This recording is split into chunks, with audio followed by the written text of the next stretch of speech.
nang koi pan ke Australia Melbourne pan hing Melbourne pan mo zomi tamia tamlel ma mo nang sangka mo na se mo sangka bang sangka na business accounting to business management si boy iba kor pa na si boy se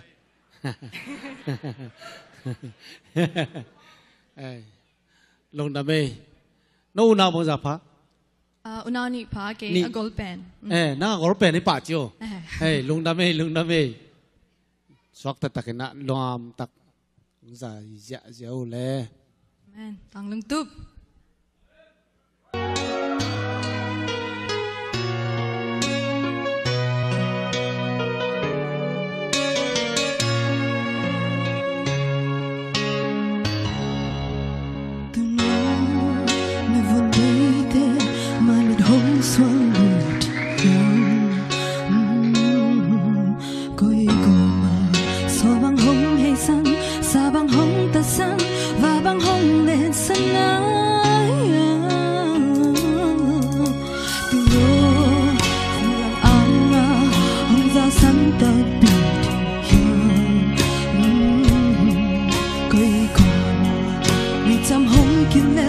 lòng mai dễ dùng mê đâu có khoai bằng hông áng hết